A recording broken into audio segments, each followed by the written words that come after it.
My daughter refused to invite me to her high society wedding because she was ashamed of my job as a school janitor. She told her billionaire in-laws that her father was a deadbeat who passed away years ago. She didn't realize that the deadbeat janitor actually owned the five-star hotel where she was holding her ceremony. Before I tell you how I crashed the most expensive wedding of the year to reclaim my name, make sure you hit that follow button and stick around, because you won't believe the look on her face when the bill arrived. I've spent the last 20 years of my life with a mop in my hand and a spray bottle on my hip. To the students at the high school, I was just old Tom, the guy who cleaned up spilled milk and fixed broken lockers. I didn't mind the title. People look right through a janitor, and when people think you are invisible, they say things they shouldn't. They reveal their true selves. I learned more about the elite families in this town by emptying their trash cans than I ever would have sitting at their dinner tables. My daughter, Chloe, was the center of my world. When her mother passed away, I promised I would give her everything. I worked double shifts, taking on the dirtiest jobs in the city just to make sure she had the best tutors, the best clothes, and a debt-free Ivy League education. I thought I was building a future for her, but I was actually building a wall between us. The more she learned about high society, the more she started to look at me the way the rich kids at the school did, like I was a piece of furniture that happened to breathe. She met a guy named Bradley Sterling. His family owns half the tech industry on the West Coast. He's the kind of guy who wears a watch that costs more than a house. When they got engaged, I was so happy for her. I waited by the phone for weeks, waiting for the call to go dress shopping or to meet the in-laws. That call never came. Instead, I got a knock on the door from a man in a crisp suit holding a silver briefcase. He was a lawyer. He handed me a folder and told me it was a formal legal notice to stay away from the Pierre Hotel on June 10th. My own daughter had served me with a restraining order for her wedding day. I called her, my heart shaking in my chest. When she finally picked up, her voice was colder than the ice in a school cafeteria. She told me that she had told the Sterlings I was a deadbeat who ran off and died years ago. She said having a janitor for a father would poison her marriage and ruin her chances of being accepted into their social circle. She told me to stay in the shadows where I belonged. What Chloe didn't know was that my janitor job was a choice, not a necessity. 25 years ago, I started a small real estate firm that turned into a monster called Apex Holdings. I own the school where I mop the floors. I own the luxury apartment building where Chloe lives rent-free. And most importantly, I am the sole owner of the Pierre Hotel. I never told her about the money because I wanted her to be a good person, not a spoiled brat. Clearly, I failed. On the morning of the wedding, I didn't grab my gray jumpsuit. I went to a private vault and pulled out a tailored charcoal suit that cost $5,000. I put on a watch that made Bradley's look like a toy. When I pulled up to the Pierre Hotel in a blacked-out SUV, the valet didn't even recognize me. I walked straight to the manager's office. The manager, a man named Marcus, jumped out of his chair so fast he almost knocked over his coffee. He knew exactly who I was. He knew I was the man who signed his paychecks and owned every brick in that building. He told me the bride was causing a scene in the grand ballroom. Apparently, Chloe was screaming at the staff because they wouldn't waive the $200,000 catering and venue fee.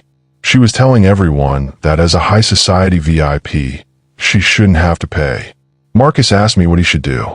I looked at the security monitors and saw my daughter in her white dress, looking like an angel but acting like a demon. I told Marcus to tell her that the owner was on his way down to settle the bill personally. I told him I wanted every light in that ballroom turn up to full brightness. It was time for the deadbeat to come back to life. I walked out of the manager's office and headed toward the grand ballroom. Every step I took felt heavy, not with regret, but with a cold realization. I had spent 2 decades trying to protect Chloe from the world, but in doing so, I had failed to protect her from her own ego. As I moved through the marble corridors of my hotel, the staff snapped to attention. They didn't see old Tom, the janitor. They saw the man who owned the skyline. I stopped at the massive oak doors of the ballroom, where I could hear her voice ringing out above the soft string quartet playing inside. Chloe was standing near the cake, her face flushed with anger, pointing a manicured finger at a young waitress who looked like she was on the verge of tears. Bradley was standing beside her, looking bored, checking his watch as if the entire wedding was just a business meeting he was running late for. Chloe was shouting about the unacceptable service and how a family of their stature shouldn't be nickel and dimed by a hotel. She had no idea that the stature she was bragging about was built on a foundation of lies. I signaled to Marcus, the manager, who was trailing behind me. I told him to cut the music. The string quartet trailed off into an awkward silence. The hundreds of guests, all dressed in silks and velvet, turned their heads toward the back of the room. Chloe turned too, her mouth open to launch another insult, but the words died in her throat. For a second, she didn't even recognize me. The charcoal suit, the groomed hair, and the sheer authority I carried didn't match the image of the man she had spent her life trying to hide. But then, our eyes met. The color drained from her face so fast I thought she might faint. She looked at me, then at the manager bowing beside me, then back at me. I didn't say a word. I just walked slowly down the center aisle, the very aisle she had banned me from. The guests started whispering, wondering who this new player was. Bradley's father, the tech mogul, actually stood up and adjusted his glasses, squinting at me as if I looked familiar from a Forbes cover he'd seen years ago. When I reached the front, I stood directly in front of my daughter. The silence was so thick you could hear the air conditioning humming in the ceiling. Chloe's hands were shaking so hard her bouquet dropped to the floor, scattering white rose petals at my feet.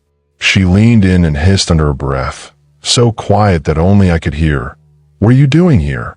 You're going to jail for this. I told you to stay away. You're ruining everything." I didn't hiss back. I spoke in a voice that carried to the very back of the room. "I'm here to settle the bill, Chloe. Since you told the staff that you're a VIP who doesn't pay for her own wedding, I thought I'd come down and clarify a few things." Bradley stepped forward then, trying to play the hero, putting a hand on my shoulder as if to shove me back. "Look, buddy, I don't know who you think you are, but this is a private event. Guards, get this man out of here." The security guards moved forward, but they didn't grab me.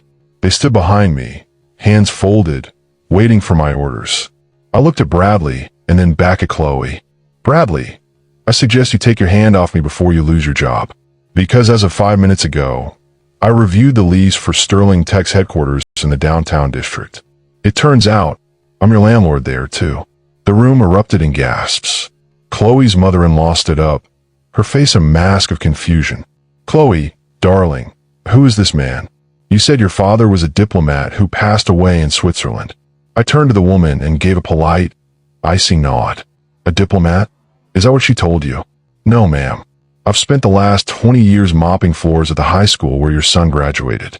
But I also happen to own this hotel, the land it sits on, and the very chair you're sitting in." I turned back to Chloe, whose eyes were darting around the room, looking for an exit that wasn't there. The light she wanted so badly was now shining directly on her, and it was burning. I reached into my pocket and pulled out a single gold key, the master key to the entire hotel. I laid it on the table next to her $10,000 wedding cake. "You wanted a high society wedding, Chloe. You wanted the best of everything. But you forgot that the deadbeat you buried was the one keeping the roof over your head." I looked at Marcus and told him to bring the final invoice. Not the discounted one. The one that included every single hidden fee, every premium bottle of wine, and the overtime for the staff she had insulted. I handed the paper to her. "You have 1 hour to vacate my ballroom, or I'll have security escort every single person here into the street. And Chloe, don't worry about the stain on your reputation anymore. By tomorrow morning, everyone in this city will know exactly who you are." I stood there as the weight of my words settled over the room like a thick, suffocating blanket. The guests, who only moments ago were sipping $500 champagne, were now looking at Chloe with expressions ranging from horror to pure disgust. In high society, being poor is a tragedy, but being a liar is a death sentence. Chloe looked like she wanted the earth to open up and swallow her whole. She reached out, her fingers trembling, trying to grab my sleeve, but I stepped back. The time for fatherly comfort had ended when that restraining order hit my front door. Bradley's father, The billionaire tech mogul finally found his voice. He walked over, his face a deep shade of purple, looking between me and Chloe. He wasn't a fool. He knew my name now. He knew that Apex Holdings was a ghost company that owned half the commercial real estate in the tri-state area. He looked at his son, then at Chloe, and let out a laugh that was more like a bark. A diplomat? A deadbeat. He turned to me, his voice shaking with fury. "Thomas, I am deeply sorry. We had no idea. My son, he told us she came from old money. We thought we were merging two dynasties." Bradley tried to stammer out an excuse, but his father silenced him with a single look. It was clear that the merger was over before the vows were even finished. I watched as the mother-in-law, the woman Chloe had spent months trying to impress, stood up and gathered her things without saying a single word to my daughter. She walked past Chloe as if she were a piece of trash on the sidewalk. That was the moment I saw the first tear roll down Chloe's face, but it wasn't a tear of regret for hurting me. It was a tear of anger because her perfect life was shattering into a million pieces of glass. I turned my back on the head table and started to walk toward the exit, but I didn't leave. I walked over to the sound booth and took the microphone from the stunned DJ. I wanted to make sure every single person in that room understood the cost of arrogance. I looked out at the sea of expensive suits and silk dresses, and I told them the truth. I told them about the 20 years of cleaning gum off desks and scrubbing toilets. I told them how I watched my daughter grow up in the hallways of the school she was now too good for.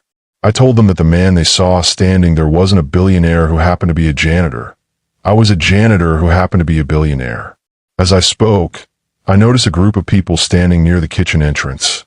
It was the waitstaff, the cooks, and the cleaners. They were watching with wide eyes, whispering to each other. They knew me. They knew me as the guy who always tipped them extra at the company Christmas party, the guy who never looked down on them. I caught the eye of the waitress Chloe had been screaming at. I gave her a small nod, and for the first time that day, I felt a sense of peace. I told the room that the wedding was officially canceled. I told the guests that they had 30 minutes to finish their drinks and leave, because the Pierre Hotel was closing its doors for a private staff-only event. Chloe finally snapped. She came running down the aisle, her expensive lace veil trailing behind her like a tattered flag. She grabbed my arm and screamed, "You can't do this. You're my father. You're supposed to love me.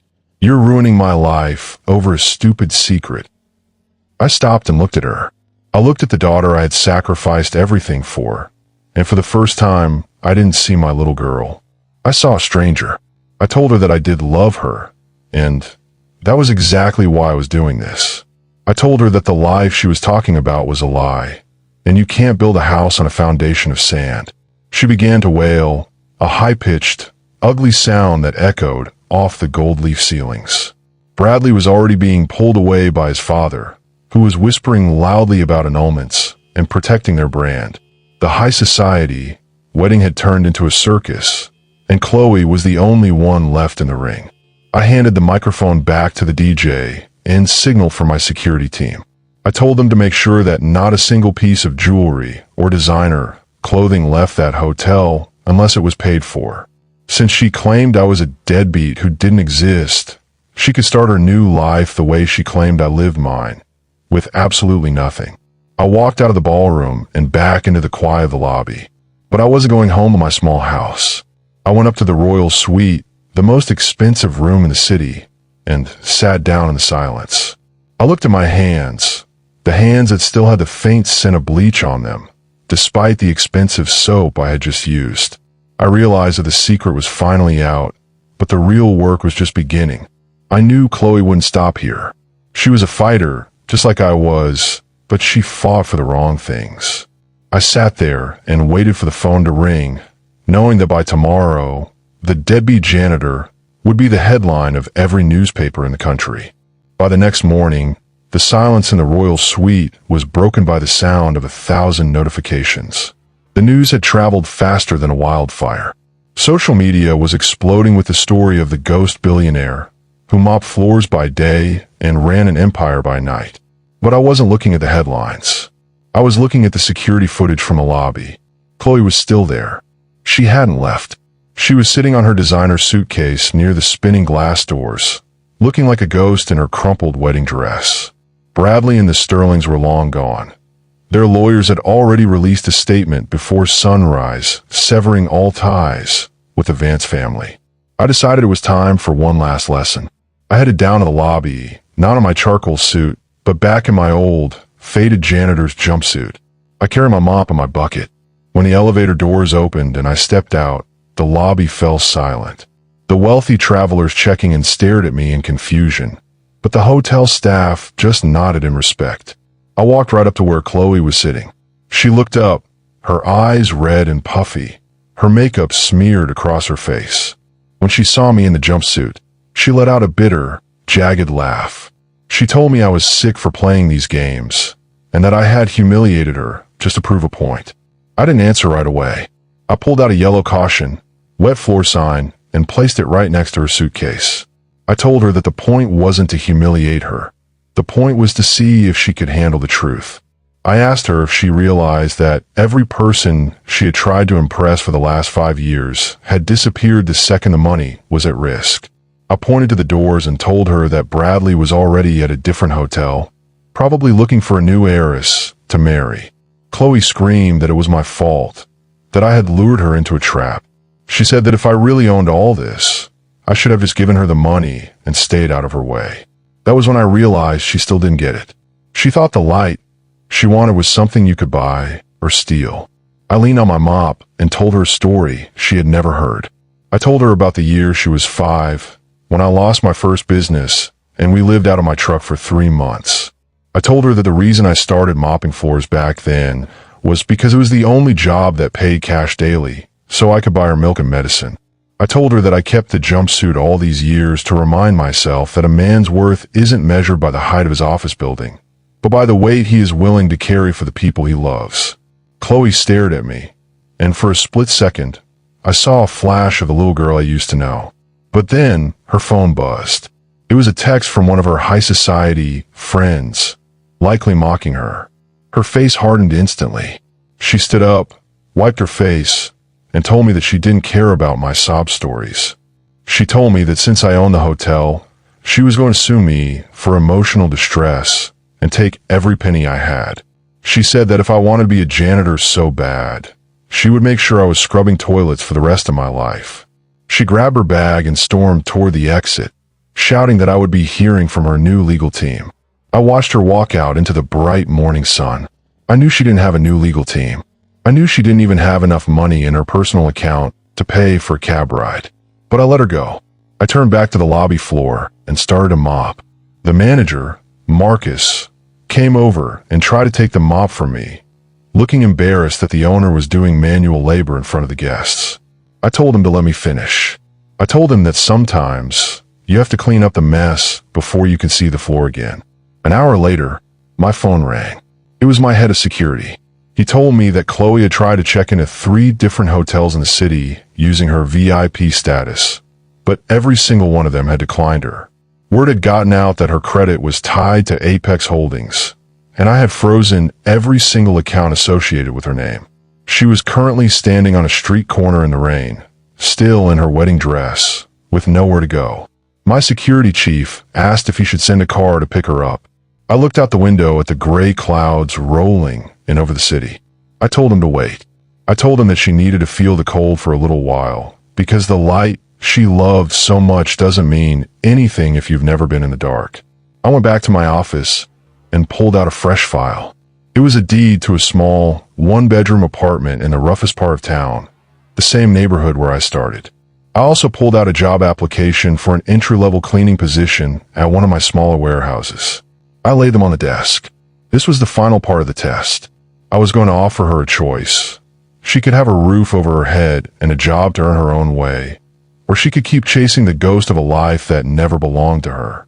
I knew the suspense was killing her, and I knew the world was watching to see what the billionaire janitor would do next. I sat in my office for 3 hours, watching the rain lash against the glass of the Pierre Hotel. My assistant brought me a coffee, but I didn't touch it. I was waiting for the one thing I knew was coming: the total collapse of Chloe's pride. At 4 p.m., my security team called. They found her sitting on a bus bench 3 blocks away. She was shivering. Her expensive lace dress was soaked through and gray with street grime, and her designer heels were in a trash can nearby. She had nothing left but the truth, and the truth was freezing cold. I told them to bring her up, not to the royal suite, but to the service basement, the place where the pipes hum and the air smells like laundry detergent. I sat on a plastic crate, waiting for her. When the service elevator opened and she stepped out, she didn't look like a high society VIP anymore. She looked like a broken child. She saw me sitting there in my jumpsuit, and for the first time in 10 years, she didn't look at me with disgust. She looked at me with a desperate kind of recognition. I didn't give her a hug. I didn't tell her it was going to be okay. I laid the 2 papers on a folding table between us, the deed to the tiny apartment and the job application for the warehouse cleaning crew. I told her that her life as Chloe Sterling was dead.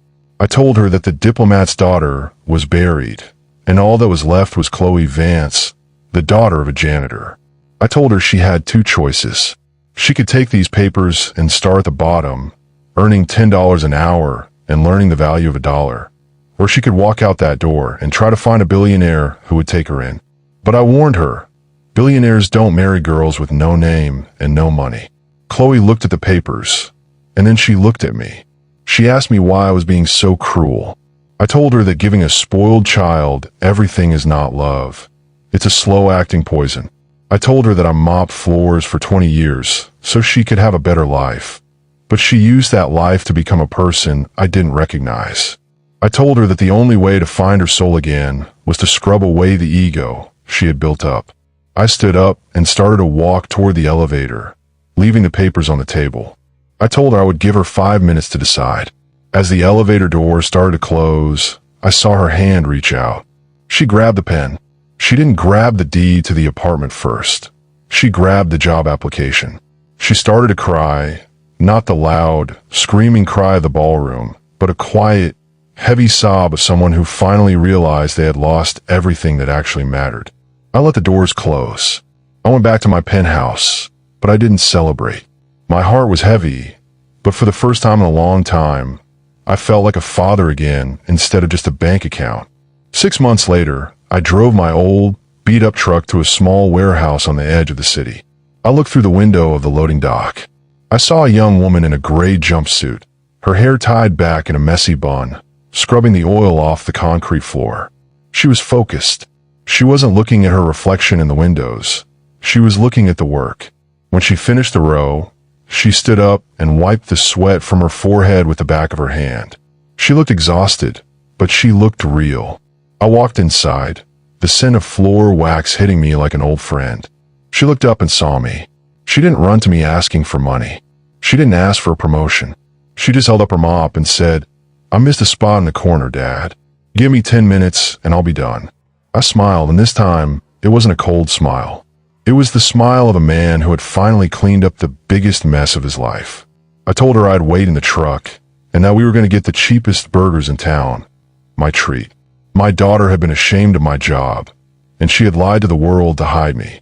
But in the end, she found out that the view from the top of a skyscraper is nothing compared to the feeling of standing on a floor you cleaned yourself. We lost a wedding, we lost a billionaire's son-in-law, and we lost a fake reputation. But as we drove away from that warehouse, I realized we had finally found our family. If you enjoyed this story of justice and redemption, make sure to like and subscribe for more, and tell me in the comments, would you have forgiven her, or would you have left her in the rain?